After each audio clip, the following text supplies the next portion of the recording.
Hello guys, welcome back to YouTube channel. ഇന്നത്തെ നമ്മുടെ video ഒരു കുക്കിംഗ് വീഡിയോ ആണ്. ഇന്ന് ഞാൻ ഉണ്ടാക്കാൻ പോകുന്നത് മസാല ഷവായി ആണ് കേട്ടോ. ആദ്യം നമുക്ക് വേണ്ടത് വറ്റൽമുളകാണ്. വറ്റൽമുളക് ഒന്നുകിൽ വെള്ളത്തിൽ സോക്ക് ചെയ്യാനിടുക, അതല്ലെങ്കിൽ വിനാഗിരിയിൽ സോക്ക് ചെയ്തിട്ട് ഒരു 20 മിനിറ്റ്സ് വെക്കണം. ആ സമയം കൊണ്ട് നമുക്ക് ചിക്കൻ റെഡിയാക്കിയെടുക്കാം. നമ്മൾ എടുത്തിട്ടുണ്ടായിരുന്നത് ഒരു ഫുൾ ചിക്കനാണ് കേട്ടോ. നമുക്കൊരു ഫുൾ ചിക്കൻ അങ്ങനെ എടുക്കുകയാണെങ്കിൽ അതാണ് ബെറ്റർ. ഇനിയിപ്പോൾ പീസാക്കിയതാണെങ്കിലും നമുക്ക് ചെയ്യുന്നതുകൊണ്ട് കുഴപ്പമൊന്നുമില്ല.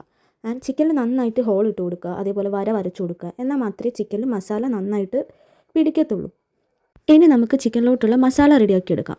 അതിനായിട്ട് ആദ്യം നമ്മൾ സോക്ക് ചെയ്ത് വെച്ചിട്ടുള്ള വറ്റൽമുളക് ആ വെള്ളത്തോട് കൂടെ അടിച്ചെടുക്കുക. അതിൻ്റെ കൂടെ നമുക്ക് വേണ്ടതായിട്ടുള്ള പൗഡേഴ്സ് ലൈക്ക് മല്ലിപ്പൊടി, മഞ്ഞൾപ്പൊടി, മുളക് പൊടി, അതൊക്കെ നമ്മുടെ എരിവിനും ടേസ്റ്റിനും അനുസരിച്ച് ആഡ് ചെയ്യാം. ഉപ്പ് and if available Maggi cube add ചെയ്യാം. ഞാൻ മാഗി ക്യൂബ് ആഡ് ചെയ്തിട്ടുണ്ടായിരുന്നില്ല കേട്ടോ.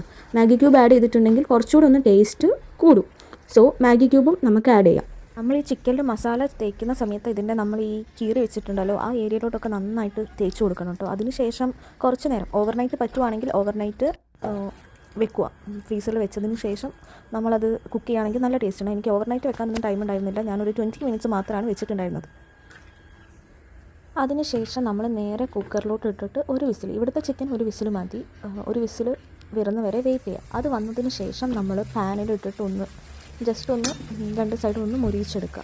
അപ്പം ആ ഒരു വെള്ളം, കുക്കറിൽ വെള്ളം ഉണ്ടാവും, ചിക്കൻ്റെ നെയ്യും അതേപോലെ ഗ്രേവിയും കൂടെ ഉള്ള ഒരു വെള്ളം ഉണ്ടാവും. അതും കൂടെ പാനിലോട്ട് ഒഴിച്ചതിന് ശേഷം നന്നായിട്ട് വറ്റിച്ചെടുക്കുക. അപ്പം ഇതാണ് നമ്മുടെ ഫൈനൽ വന്നിട്ട്.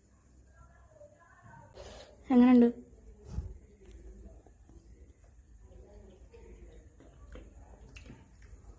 എറിൻ്റെ മുകളിൽ കറക്റ്റ് ഊരി വരുന്ന പാത്രമായിരിക്കും. It's good.